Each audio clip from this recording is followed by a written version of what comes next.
Seperti kita ketahui, kita berjalan, dan sejarah juga seperti itu. Sesuatu yang bisa menguasai dunia, menaklukkan dunia, tanpa harus berkuasa dalam satu kekuasaan, itulah gagasan. Saudara-saudara, gagasan inilah yang akan bisa menaklukkan apa saja tanpa harus duduk di kursi kekuasaan. Itulah gagasan. Dan inilah yang kita miliki, gagasan. Maka gagasan ini tidak bisa ditembus oleh siapapun. Karena dimiliki oleh orang per orang. Jadi kita ini berawal dari menjual gagasan. Kalaulah menjadi seperti ini, belum berhasil. Belum hebat. Gagasan itu tidak perlu takut. Orang yang punya gagasan, dia akan berani dalam rel. Jadi perkembangan itu jangan ditakuti. Kemajuan jangan ditakuti. Gagasan ini terus. Kemudian itulah mendidik. Untuk apa? Untuk melanjutkan gagasan. Mendidik di mana? Mendidik di bumi. Di mana buminya? Di tanah air Indonesia. Supaya bisa sustainable, itu doanya jangan untuk doa mengubur orang, tapi untuk mensustainablekan orang. Maka di atas bumi, camkan, minha khalaqnakum. Dari tanah air Indonesia engkau dilahirkan. Wa minha nu'aidukum, hasil apapun kembalikan pada tanah airmu. Wa minha nukhrijukum tahratan ukhra, dari Indonesia kita akan bangkit kembali, masuk ke tatanan dunia baru yang bahagia. Itulah gagasan. Kekuatan gagasan seperti itu.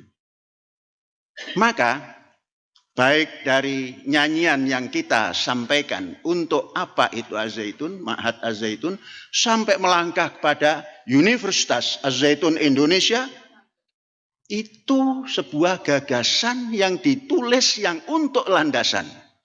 Universitas Az-Zaitun Indonesia. Badan? Pusat pembelajaran hidup bersama. Nah, hidup bersama ini penting. Jangan pakai diembel-embeli apapun hidup bersama itu. Jangan diembeli agama, ideologi, apapun.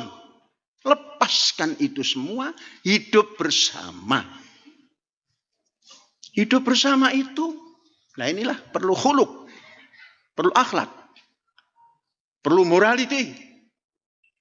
Nah, morality itu karena kita tampil dari bumi Indonesia, ambil apa moral bangsa Indonesia, apa budaya bangsa Indonesia.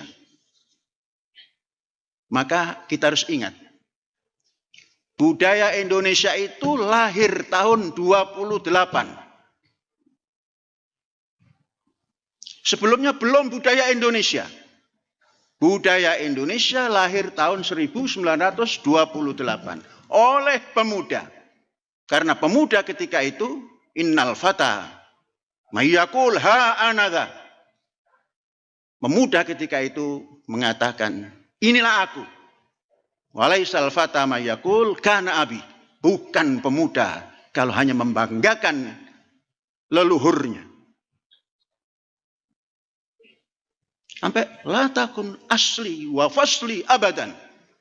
Jangan pernah mengatakan aku dari kelompok ini, aku daripada susunan kehidupan sosial ini. Innama aslul fata ma qad hasala. Manusia, pemuda atau bangsa ini dinamakan bangsa karena pencapaiannya.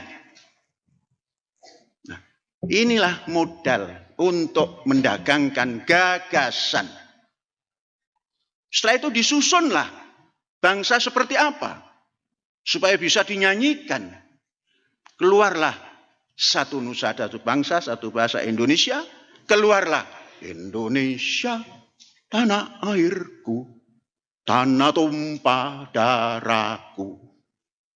Di sanalah aku berdiri, jadi pandu ibuku. Katakan selesai. Masuk kedua, Indonesia, tanah yang mulia, tanah kita yang kaya. Di sanalah aku berdiri untuk selama-lamanya. Tap, tap, lanjut. Indonesia, tanah yang suci, tanah kita yang sakti.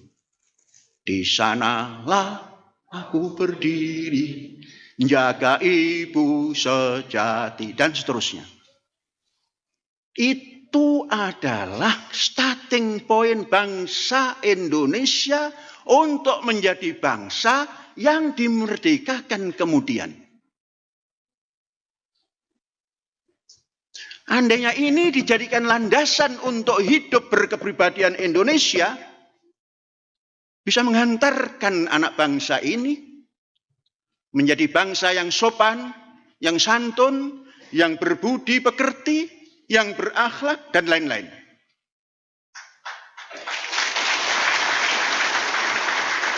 Cuma sayang, belum pede. Bangsa ini belum pede mencari rujukan dari mana-mana. Saking banyaknya rujukan tidak bisa diaplikasikan di tanah air yang suci ini.